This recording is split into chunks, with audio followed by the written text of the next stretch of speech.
We lost a portion of our audience for sure. Based on what you said? Based on what I said. And more importantly... What did you say that alienated people?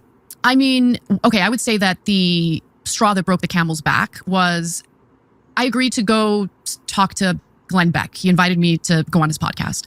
You know, I obviously have disagreements with Glenn Beck, but I was actually shocked at how much we agreed on. You know, Yes. We talked about war. We talked about all sorts of things. And there were areas of agreement. It was a pleasant conversation, but I didn't capitulate my values at all. Just Okay. What about the fact that Glenn Beck has said that Obama has a communist manifesto, that Obama was going to fake a terrorist attack on the U.S., that Obama was going to put people in FEMA concentration camps? None of that came true.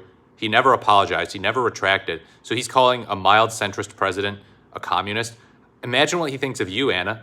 You're someone who used to be at least solidly on the left. He would probably say you're just off the spectrum. And you know what? Glenn Beck's the one who's off the spectrum to the far, far right.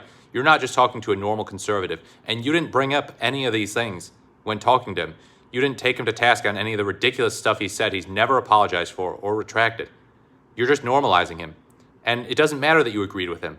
People can say vague general stuff about the world that I would agree with, but that doesn't mean that I normalize their ridiculous views. Neo-Nazis might say, oh, crazy stuff happens during war, man. And it'd be like, okay, yeah, I agree with that. War is pretty crazy and brutal, yeah. That doesn't mean that you agree with them. Come on. Point out the stuff that seriously impugns his character, that shows what an unserious commentator he is. because I'm talking to him doesn't mean I've done anything wrong. My views are my views. His views are his views. We had a conversation. Well, I come home thinking nothing of it.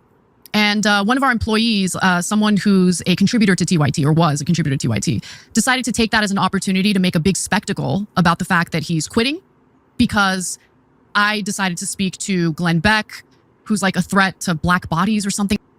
I guarantee you that wasn't his only criticism of Anna Kasparian doing this. I bet she's taking that out of context and singling it out because it seems like the easiest one to make fun of. But yeah, okay, he is a threat to bodies. I mean, his ideology is a threat to everyone's body, that's for sure. I don't know, but it was... Is Glenn Beck a threat to black bodies? I have no idea. Is he? I mean, I didn't get that. I don't think Glenn Beck's much of a threat to anyone, to be honest with you. He might have some ideas people don't like, but okay.